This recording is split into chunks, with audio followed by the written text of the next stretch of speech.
Be in productive day 2.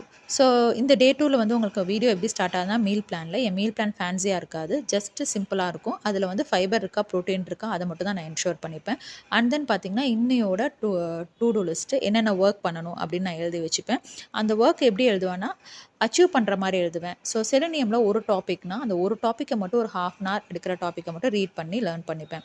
And then பார்த்தீங்கன்னா next வந்து daily reflection page வரும். அதில் பார்த்தீங்கன்னா என்னென்ன ஒர்க்னா நான் ப்ரீவியஸ் டே பண்ணலை, ஏன் பண்ணலை அப்படின்னு ரீசன் லிஸ்ட் அவுட் பண்ணிவிட்டு அதை நான் வந்து ரிப்பீட் பண்ணக்கூடாது. இது ரொம்ப ரொம்ப முக்கியம். இதுதான் நம்ம ஒர்க்கை பண்ணுறோமா இல்லையான்றதுக்கு ஒரு அக்கௌண்டபிலிட்டி. அண்ட் தென் இது நேற்று வந்து ஒரு 20 மினிட்ஸ் டைமர் செட் பண்ணி ஒரு மெஸ்ஸியான இருந்த வார்ட்ரோப்பை நான் க்ளீன் பண்ணுறேன்.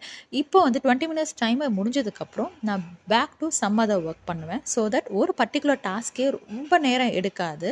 அண்ட் தென் நம்ம ஒரு டைமர் செட் பண்ணி ஒரு சின்ன வேலை பார்க்கும்போது நம்ம அந்த ஒர்க்கை கம்ப்ளீட் பண்ண மாதிரி நமக்கு ஒரு ஃபீல் ஆகும். இன்றைக்கி ஒரு ஸ்மால் சேலஞ்சோடு வந்திருக்கேன். 1 ஸ்மால் டாஸ்க் பர் டே. நீங்கள் அந்த சேலஞ்சுக்கு ரெடியா? பண்ணலாமா?